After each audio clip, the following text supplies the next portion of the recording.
What is going on, guys? I hope you guys are having a fantastic day. I'm sorry that our last video got cut short. I do want to talk more about Legendary Collection and one of the rare second copy I have in my collection, Lava Theme Deck from Legendary Collection. These are super rare. I want to talk about that at the end of this video, so I will save that for the end. But this time we won't be rushed off to work. So that'll be nice. But today's video, I want to talk about reprints because it seems like people are constantly bringing up reprints. People with distribution are bringing up reprints and what kind of reprints we're going to get. It seems very evident that we're going to get more 151. It seems very evident that we're going to get more Surging Sparks. It seems evident that we're definitely going to get a lot more Prismatic. Prices are already fluctuating all over the place. I think I probably got lucky selling my Flareon EX from Prismatic, like right off the cuff, because I think the reprints are definitely going to affect, if not the sealed value, it's going to affect singles prices. We saw this with Crown Zenith. If you weren't around during Sword and Shield, the tail end of Sword and Shield, we saw this with Crown Zenith, and we saw prices just absolutely tank. And you know, even these beautiful cards, I've got a couple here because I'm selling these in a lot, but these cards are incredible now, right? They're starting to all rise in value now, but there was a time where these were really like $20 cards, right? It's crazy. They really weren't worth much, and there was a lot, right? There was so much Crown Zenith. Nobody wanted to touch Crown Zenith for a time because there's just too much of it. They printed it into the ground. There was a lot of anticipation for that set. I still think a lot of people are going back to the belief that Crown Zenith is probably one of the best sets of Sword and Shield, with all the Galarian galleries and awesome artworks and the legendary dogs. But anyways, that was an amazing set. People didn't think that that set was going to crash and burn, and it did for a long time. I think people are just now being able to actually make money on Crown Zenith in terms of the sealed product. So that's just one example. Another great example that's around that same time frame, because Crown Zenith was the final set of Sword and Shield, and Scarlet and Violet had just begun, so Scarlet and Violet Base came out. Well, when Scarlet and Violet Base came out, you had idiots like me spending $700, $800 per case of Scarlet Violet Base, and I know, way overspent on that. But in hindsight, I just got my first good offers on Scarlet Violet Base booster boxes. I think 140 for 6 boxes. That would be 600, 6 times 40. That would be 240. So I got my first like 840 per case kind of offer. If you broke that into 6 boxes, right? And I'm not taking that. I'm not going to sell Scarlet Violet Base for 140 because I held on to this stuff for too long. And it's not because my price was so high getting into the set, because what ultimately happened was, and this is the point that I was about to get to, is that it got massively reprinted. It got reprinted so heavily because demand was crazy when Scarlet and Violet first came out. But they printed too much, way too much, to a point where it was actually going below MSRP. You were able to find Scarlet and Violet Base, which I got so much crap for this when I initially said that I want to buy Scarlet and Violet Base cases for $500. I will buy them all day for $500. People said that I was crazy. People were like, dude, you're an idiot. That's just like unrealistic. You're never going to get those prices. There are so many people in the world that will tell you you can't do things, and there are just as many of those people in this hobby that just like say like that's just unrealistic, that's never going to happen. Whether it be with single prices or sealed products, guys, there's always a better deal out there. And this applies big time with these later sets, and I really, really want to caution people that are going all in on these final sets, like Surging, Prismatic, Journey Together. I would lump Shrouded Fable in there too, because some of those single prices are going crazy. Soon, the glory of Team Rocket, right? I think people are going to go crazy on these sets. And I think the glory of Team Rocket is the only one that I'll say is justified. Like, people can go crazy on that set, spend whatever on that set. I don't think it's ever going to be a regret. depending on how crazy they go, like if they're spending double MSRP, like maybe you're overdoing it there. But I think if you're willing to spend 10, 20, 30% over MSRP for a set like Glory of Team Rocket, I would do that. I would have no issue in doing that. I don't even know what's going to be in the set, and I have no issue doing that because I have a good feeling Pokemon knows what they're doing. They know how to bring the OGs back into the realm of modern, and they're going to do a great job with the Glory of Team Rocket. But back to Scarlet and Violet base, they printed the set in the ground, and when it did go to 500 a case, I bought a ton of them. I think I bought like either 7 to 10 cases of Scarlet and Violet base. I have my heaviest positions are Scarlet and Violet base positions. My heaviest bags, my heaviest hoarding.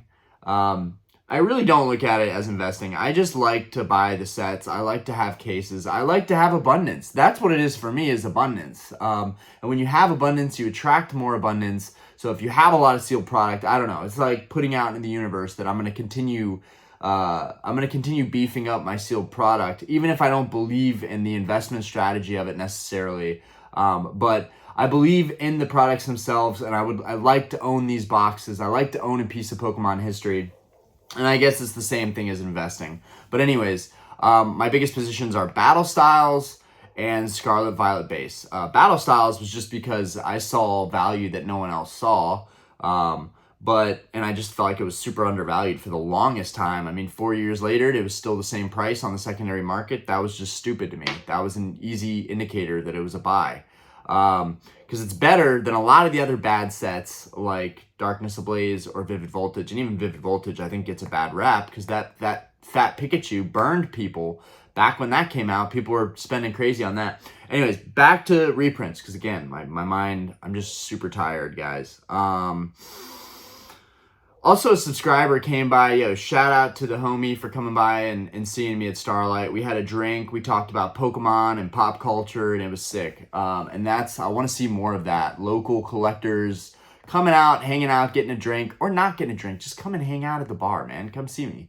Yeah, I think what happened with Scarlet and Violet base is just a perfect example of what Pokemon Company is capable of if they really want to, right? My whole thing, the saying that I've been saying ever since sealed investing became really big, is why would Pokemon leave money on the table? Pokemon is not known for leaving money on the table. They reprint sets when you least expect it. And when they reprinted Paldea Evolved, people were furious. But the difference with Paldea Evolved is Paldea Evolved had already become a huge set. It had so many illustrations that were going off the charts. And then the Magikarp, which you now know is a $1,700 card and a 10 from the last comment I got on a video I did a while back. It could be even more now. When you have cards like that in a set, you have to expect that that set is going to be very resilient. So, there's some key differences from that set to something like Scarlet and Violet base, because base didn't have that. So yes, it got printed into the ground and just lost a lot of value. And we love that. We love that because it gives everybody a chance to hop in. One thing that a lot of people need to understand about sitting on a lot of sealed product is you got to have a great time horizon, because it's been 2 years since I bought heavy into Scarlet and Violet base, and I'm just now getting offers on it. That wasn't worth it, guys. Even if I bought in at 500 a case and it's worth 800 a case now, whatever, based on the offer I just got, it still would not be worth it for me to handle cases and ship them out and make $300 after 2 years. I know it sounds like, Ryan, that's awesome, but no, it's not, because with that 500, I could buy so many lucrative collections and cards and flip them. In that 2 year period, I could turn 500 into $10,000, right? That is the real truth, is that you can turn a little bit of money into a ton of money in this hobby very quickly, especially if you're strategic and you plan, which is something I'm trying to do more, is not just jump in and impulse into things, but really plan out. And grading has really allowed me, right? Grading has caused me to put a lot of focus on planning and strategizing with what I'm doing, and having both a long-term and a short-term game plan. I think that that's really important in Pokemon. But okay, back to reprints. Okay, Obsidian Flames, we got some more Obsidian Flames. Again, Obsidian Flames, in my opinion, is a pretty good sleeper set. Again, that one is going to do well in the long term, I think. We did not like it originally. I still don't like the Obsidian Flames Charizard, and I pulled it one myself. I still don't like it. But the Charmander is kind of, I feel like, the highlight of that set. So I feel like the ETBs will always be the king of Obsidian Flames. And then you have Paradox Rift and Twilight Masquerade and Paldean Fates. I think we're gonna see a little bit of those sets sprinkled in the following year, and I think that's gonna follow with the later sets, right? I'm not saying we're gonna get a full-on reprint of these sets, but I think they're going to be sprinkled around in store restocks so much so that it's going to get to a point where no one has a reason to go and clear out the stores because you don't know when the next sprinkling restock is going to come. And we saw that, right? Target, Walmart, there was a good period this year where you were seeing Sword and Shield products that were good auxiliary products. They would hit the shelves and they would just sit. Now, y'all are going to think this is funny and like kind of unbelievable, but there was Lost Origin ETBs.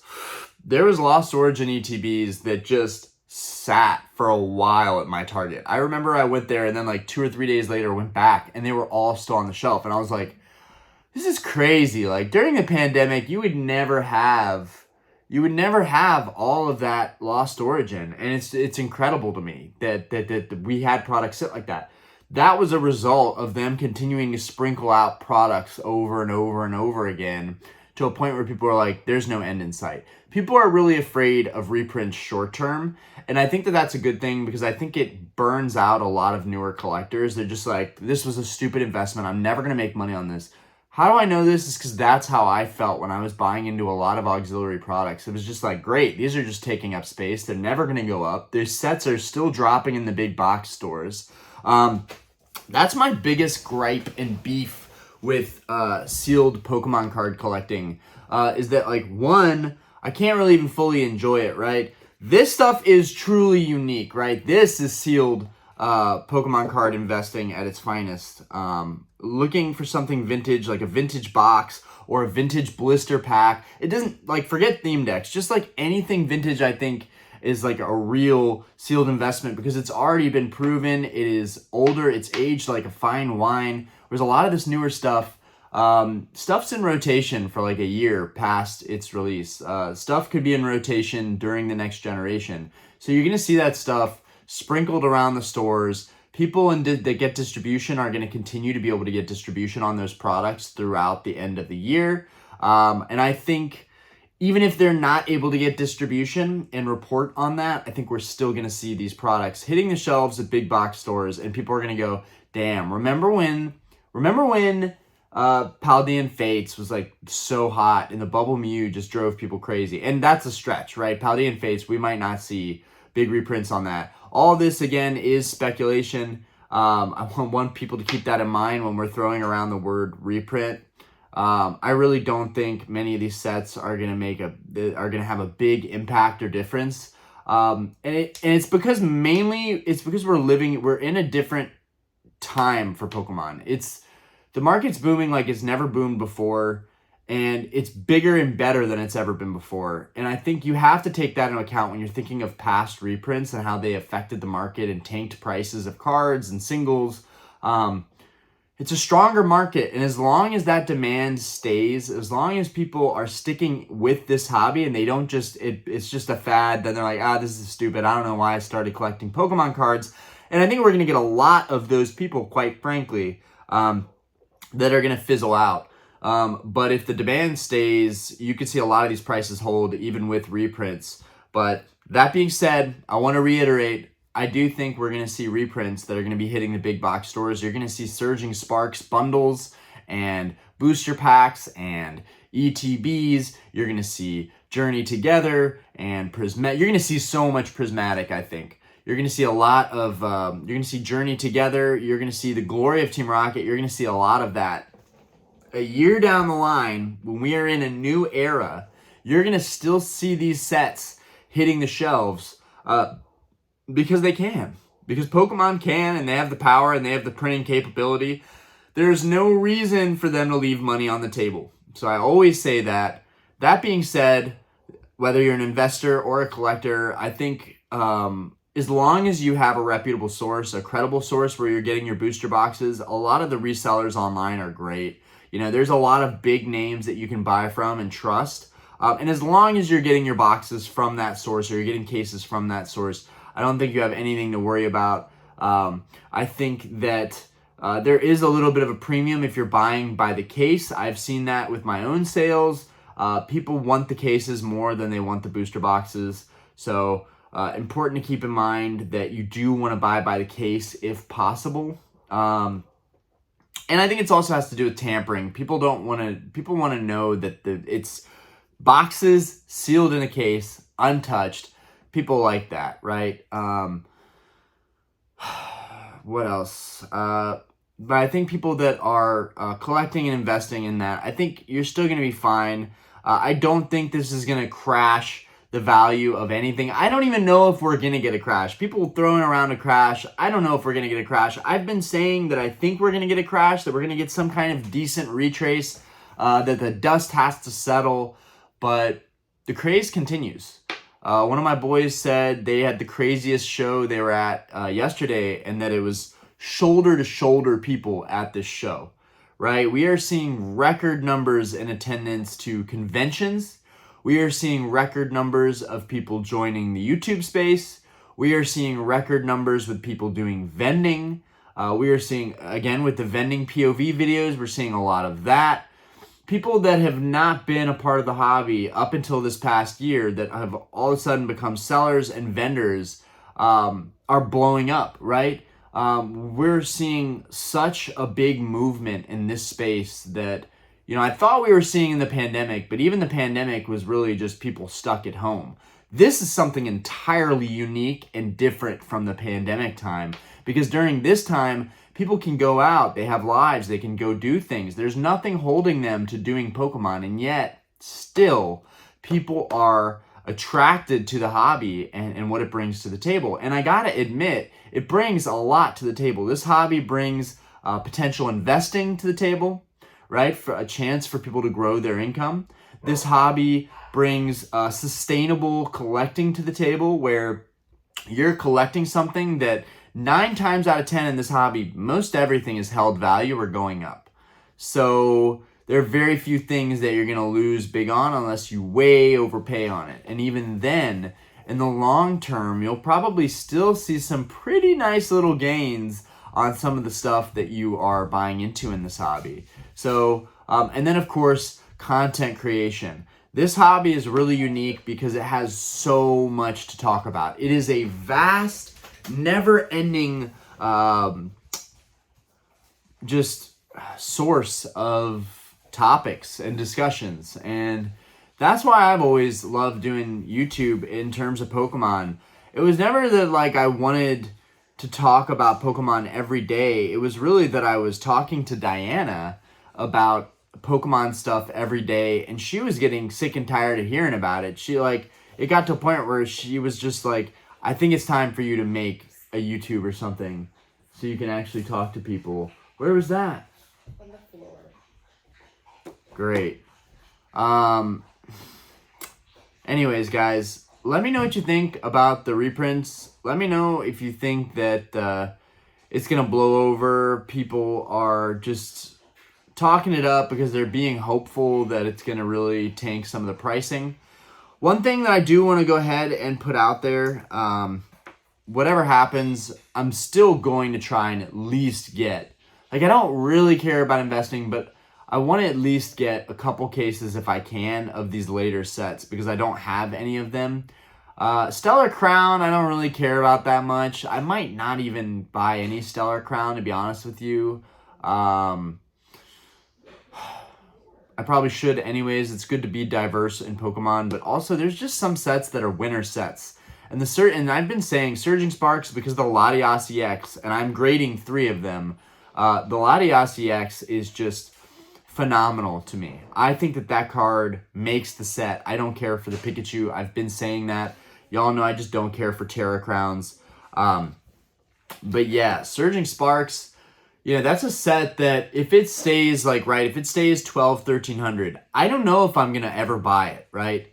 So me buying some of these sets and being even remotely interested in them is contingent upon the fact that these reprints could potentially give big resellers, people that have real money and real what's the real motion. Like they got motion. Like they can buy 50, 60, 70, $100,000 worth of cases from Pokemon, get huge allocations and sell on these reprint waves. Like if that happens, right? I will definitely be buying in. But if we don't get anything like that, I just don't know if it's worth it for me to buy a set that, one, just came out, two, shot up right off the rip. So no one really had a chance to buy it at the $140 a box MSRP.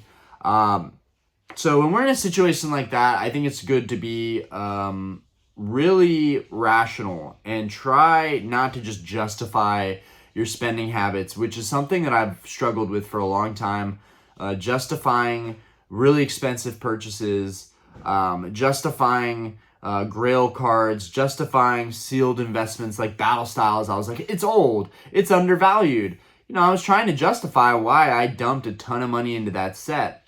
And I think, that was still a good play. I think that was a contrarian play, but I want to stop justifying so much and I want to start rationalizing why it makes sense to go into a set in the first place at a price point. What are the pros? What are the cons? With Surging Sparks, it just makes more sense for me if I really only like one card the most out of the set. And I know Milotic, I'm going to shout out Milotic because it's sick too. The Milotic and the Latias, and the Milotic might be better than the Latias. Honestly, I could see the Milotic doing some crazy stuff. That card's beautiful. But if I'm more interested in just one card, it doesn't make any sense for me to buy into the set heavily. And I said this when Surging came out, that I wasn't necessarily interested in buying the set unless I could open it for that card. But in all my opening experiences, guys, it's really not been worth it to open up product. Even with all of the cool stuff that I have in grading right now, most of it is PSA 9. And the stuff that came back 10s is stuff that mostly I handpicked. Now, I did have a Charizard I pulled that got a 10. I had another Charizard that I pulled that got a 10. I had a Tyranitar that I pulled that got a 10.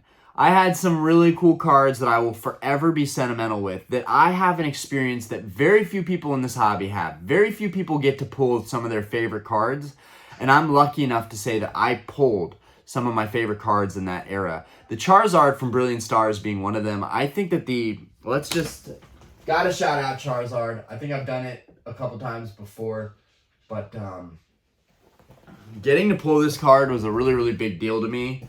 And I think it's probably one of my favorite modern alt arts. I really, really love the Charizard. I should be this next Charlotte Collecticon, I will be looking for PSA 10 Brilliant Stars Charizards. This will be a card that I will be trying to trade a lot of stuff in for because I love this card. I can never have too many Brilliant Stars Charizards.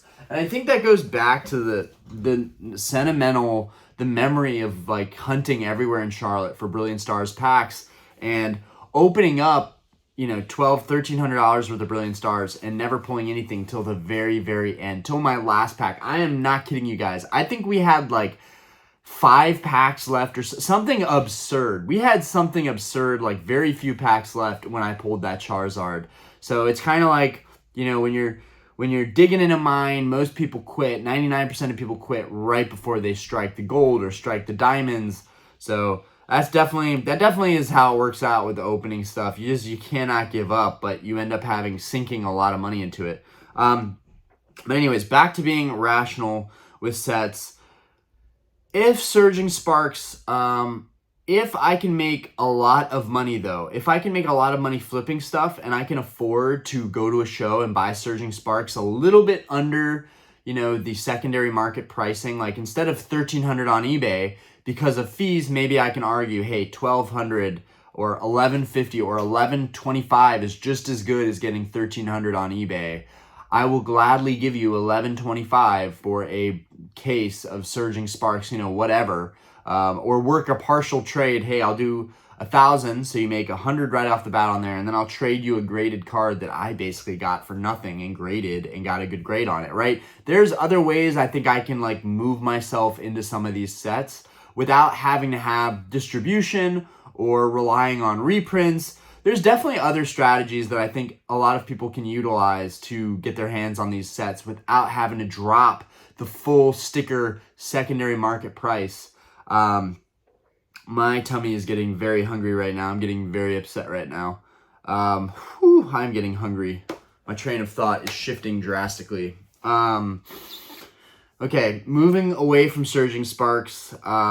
I would like that set though. Ideally for a big, massive reprint, I would like that set to hit MSRP. Even if it's for 1 week, I think that's enough time where you can say, hey, you guys had your chance. It had a huge reprint. It did hit eBay at retail or just over retail. Everybody had a shot at getting it. They had 300-400 in stock on this one seller on eBay. We're going to see something like that, I think. And I don't think it's going to tank prices. I think it's just going to give everybody in the hobby a chance to get in. Things are very volatile and very hyped up and very bubbly during a release. And something that many people have told me and many YouTubers have stated is to not go crazy on release. Every release, people go bonkers, right? And it's something that this whole community needs to work on, is not going so crazy when a set releases. But yeah, so I think Prismatic is going to be weird because it's a special set. There's no booster boxes or cases, so it's going to be kind of weird to see what happens with that one. I don't care for the Terra Crowns. I hope they print it into the ground. I hope it's like Crown Zenith where there's so many good artworks, right? But it's not enough to balance out the huge supply that will be inbound, right? So that's why I think Prismatic is going to be very unstable, and I will be very particular about buying singles from Prismatic. I'm honestly, guys, I'm going to try and go for 40 to 50% market if I buy any Prismatic singles. I'm being very cautious with Prismatic because that's a set that I think could seriously have some backfire if I bought into it higher prices. I don't care about sealed, but I'm definitely interested in buying some of the singles and flipping those or grading them. And then Journey Together, right? Really hyped up right now. Set hasn't officially dropped yet, and when that set drops, it's going to be craziness. It's going to be pandemonium, and I gotta say, I think that's going to be another situation like Surging Sparks. I think we can now expect the new norm is going to be probably I think the new norm is probably going to be like 12 to 1,300 a case when it's a hyped up set like that. For the first, probably from release to the 6 months, right? It's the race to the bottom. You have your first PSA 10s that start to drop in value. They're the first people to get to market, the first people to get to graded, the first people to sell the raw cards in good condition are the ones that are going to make the money. And the first people to sell the cases at a market premium are the ones that are going to make the money. But I think 6 months to a year after it releases, there's going to be so much focus on other sets. You know, people commented in my videos, like 1 or 2 people, like, I don't think people are going to forget about Surging Sparks when the next set comes out. Fair. When the next set comes out, they won't forget about the one previous. Too close. But what I was trying to say is that when there's more relevant, more hyped up sets that are ultra modern and ultra relevant, I do think they're going to forget about those older sets for an instant and allow that window of opportunity for people to come in and swoop up some really good prices. Especially, I don't know why I'm holding this feel. My daughter was just playing with it. Especially if there is a huge reprint. And then Glory of Team Rocket. The last, reprint I want to talk about. I don't know if the first half of Scarlet and Violet, if we're going to see a lot of reprints for that stuff, because the the timeline has moved up further, and I think that it's too late to see a reprint on the super early Scarlet and Violet stuff. I think the reprints that we need and that we want to see are not even on that early era, because there was so much product for that early era. There'd make no sense to have a reprint on that era. But the later sets, I think we're going to get a very real reprint that will give people a window opportunity. People do need to need to have a pulse on the hobby. They need to know what's going on when that does happen. And so I think it's good that I'm trying to do daily uploads again and trying to be more consistent. And I want to breathe and be calmer and just like, dude, if you get a video done, great. If not, like, you got to stop beating yourself up over it. But it's really simple. Scroll on YouTube, look at what topics people are talking about, find one that piques your interest. Think about talking about it for 5 minutes, and that's what I've pretty much started doing. I'm trying to think of topics to talk about for 5 minutes, but the 5 minutes, of course, turns into 30 minutes, which is awesome, because I'm like, I don't know if this topic is enough to talk about for this long, but here I ended up talking because, you know, there's so, like, this hobby, there's so many connections. It's a ball of yarn. So many indirect connections. Glory of Team Rocket is going to be absolute pandemonium. It's going to be insane. There's no stopping it. There's no justifying it. There's no rationalizing. It's going to be madness. And everybody and their grandma is going to want it. Grandma is going to want it. She's going to be chilling with you, talking about pulling a Rockets Gyarados. Sonny, we pulled the Gary. You know, it's going to happen. It's going to be crazy. If we get some of these OG older trainers, right? Me and my friends have talked about, like, yo, if you get, shout out to Jodo Jake for this, because he reminded me how much of a premium Sabrina and Alakazam get. And so we were talking in our group chat, and he's like, you know, if we get some of these older trainers, if we get Brock or Misty or Erica featured, which would tie together with the 151 set, which Pokemon, I think, is going to tie them together, right? If they don't tie it together at all, that'll be kind of odd to me. But maybe they'll do a 151 spinoff, another type of 151 Kanto set that will tie in with that. And then the Rocket sets will have their own kind of environment of, like, the type of cards, and then we'll see other sets that align with more Rocket sets. Like, Pokemon is creating, I think, a trend here, and they're going to kind of have, like, a series of these types of sets. Or it's going to be a one-off type thing. I don't know. Considering that we had Team Rocket returns, and now we're going to have the Glory of Team Rocket, I think it's safe to say that they're always going to have those one-off versions, but I would like to see a series of these types of sets, because I love the older cards, and I think if they can tie in the vintage dynamic of, you know, Gym Heroes and Gym Challenge, if they can tie in that dynamic, the tag teams with Sun and Moon, if they can tie in all these dynamics to modern cards and continue it and continue, you know, innovating, but with some of the old school dynamic, I think it's gonna be amazing. And I'm really passionate about that because I like these gym sets. And particularly when he said if there's a Sabrina card, we're cooked, right? I agree. The Sabrina theme decks always sell for a premium. This one is an open copy. I have a sealed copy for sale. I have not once had a Sabrina theme deck that sat on my eBay or Mercari for long. And I'm inactive on Mercari now. I don't even use it anymore because I'm way more active on eBay, and I'm finding that I'm able to get the same sales,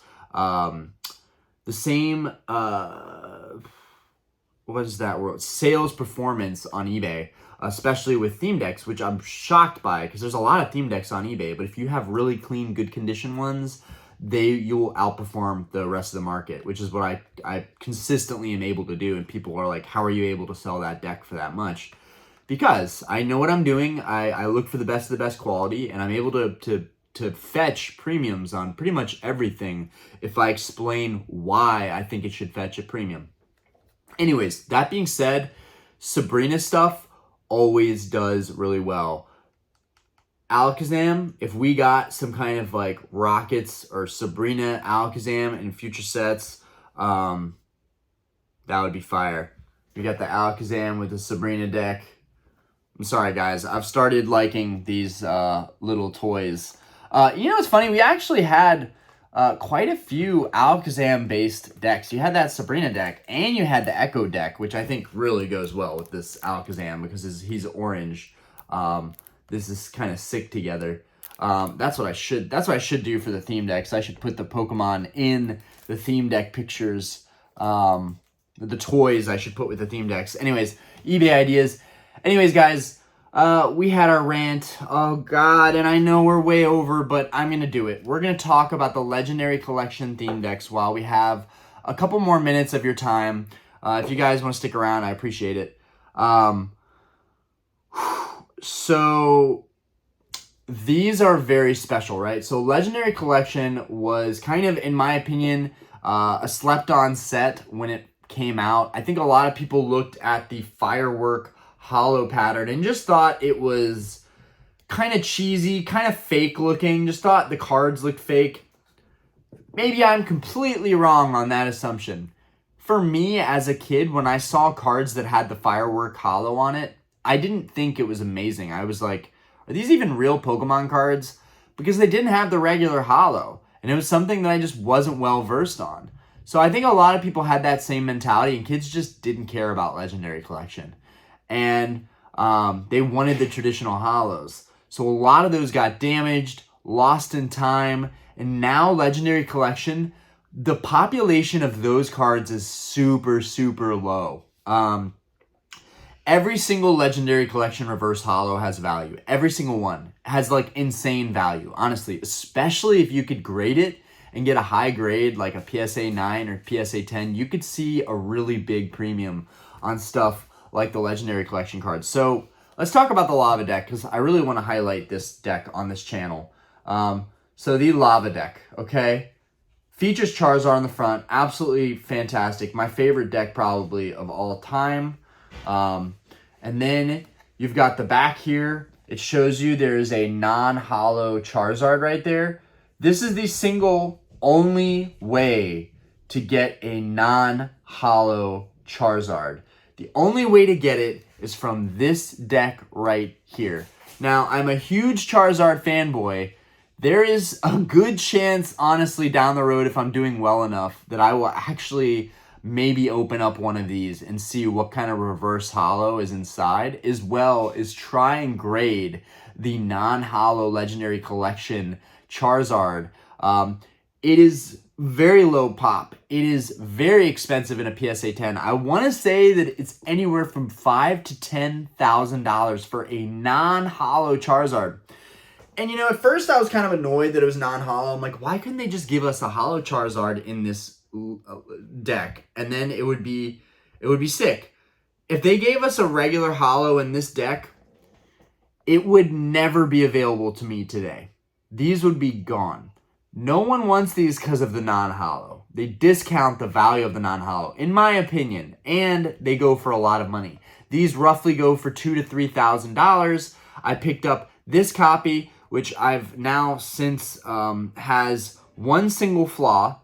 The one I just picked up actually is mint. It's actually perfect. This one that I just picked up is perfect condition. It has not a single flaw on it. Like the box has no single creases, no bends, no nothing. The one I bought this one for $1,500, which is crazy. This one I paid $1,700 for, and it actually has a flaw, but that was the best I could do at that time. And this one has, you guys might not see it, but it just has a tiny little dent right here on the corner. It looks like it kind of got dropped on that corner. Other than that, it is perfect condition. When is PSA going to start grading theme decks? I want PSA to grade theme decks because if PSA graded theme decks, I would have some of the cleanest ones to send in. Aspen is getting very upset right now, so it might actually be cool to end it. But I'm going to end it on this note. These Legendary Collection theme decks, yep, it's time to go. These Legendary Collection theme... Alright guys, so I actually have a use for these mini mics now. I wasn't going to use them because the phone microphone is actually, in my opinion, way clearer and crisper. But you know what? This will be a good way for you guys to let me know if you actually like this microphone and the quality. I personally don't think it's the best quality. I think it'll be fine for making car exhaust sound videos, but and I also do have the wind muff that's going to come here and help add some depth to the sound. But this is mainly because the dogs have been barking in the house. The baby's been crying. Aspen's been throwing tantrums. And I do want to end this video, but I just wanted to talk about these decks because I hadn't got a chance last video to talk about them. So some final notes that I want to make about this Legendary Collection theme deck right here is that these theme decks, one, have the non-hollow Charizard, which is really cool.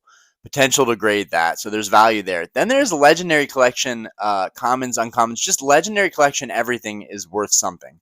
So I like this deck for that reason. But also you get the random reverse hollow. Now a lot of theme decks, a lot of the later theme decks, like the mid-era theme deck, they have some random reverse foil. But this deck has the best reverse hollow ever. It has the Legendary Collection Firework hollow reverse pattern, just like you see on this box. It's that same pattern. You get one random reverse, right? Some of the reverse Legendary Collection cards are so freaking rare and valuable and low population at PSA. I believe that the Gengar, I believe the reverse Gengar is probably one of the biggest ones. The reverse Gengar, I think, is like under pop 10. At the very least, it's under pop 100, and I know that for fact. But obviously, pulling the Charizard would probably be the best reverse that you could get, but I think that that's highly unlikely. And the same thing with the Gengar. With how big that set is, you could pull so many different reverse hollows. I don't know how many are in that set, but I have to say there's likely over 100 reverse hollows in Legendary Collection. Which means it would be a very low chance of you getting some of the most valuable reverse hollows. So probably not worth it to open up this deck. But this deck shares that in common with the Legendary Collection booster packs. The cool thing about Legendary Collection is that every single pack comes with a reverse. Now that became the norm for a lot of later eras. But what's unique about Legendary Collection, again, is that everything was printed less. And there's lower populations of mint cards, and the reverses are extremely valuable. So when you're opening up a Legendary Collection pack, you're not even really caring about the hollow you get, which, hey, there's still value in the regular hollows in Legendary Collection, but Legendary Collection is all about the reverse hollows. So it's cool that this deck, one, shares the same quality as a booster pack where you have a guaranteed reverse hollow. But it's also cool that it has the history of this extremely rare theme deck that features the non-hollow Charizard. Now the Turmoil, which I have two open copies of the Turmoil deck, or maybe three open copies of the Turmoil decks. I have them behind me too because they really are my favorite theme decks. But the Turmoil has a Legendary Collection Dark Blastoise, which is cool. Non-hollow, and it also has a Dark Raichu, I want to say. You guys can correct me on that. But what's cool about the Turmoil that I personally find really intriguing is the fact that the Turmoil also has that Legendary Collection reverse in it, and it's like a third of the price of the Lava deck. So while I love the Lava deck, the Turmoil deck is actually a much better value because you have a guaranteed reverse Legendary Collection hollow, and you also have a Legendary Collection deck that has amazing colors. And I'm going to go ahead and pick one up here for you guys just for the sake of showing you the Turmoil next to the Legendary Collection. Because these are definitely my goals. Yes, so I'm over here looking at it. I have another Turmoil. So I have 3 open Turmoil decks. I will pick these up any day of the week. As an open copy. Look how beautiful that is. And I love Raichu. If you don't know this about me, I'm a huge Raichu fan.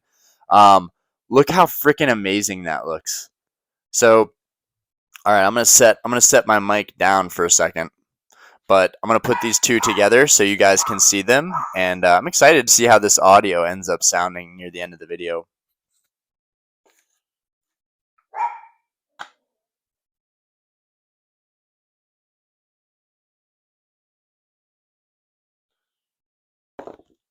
So yeah, that's the dream for me. Have both of those sealed together.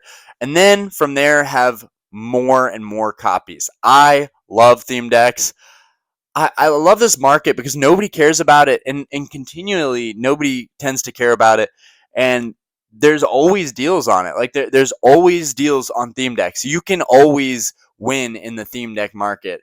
And it just seems like there's no other aspect of this hobby that's quite like that.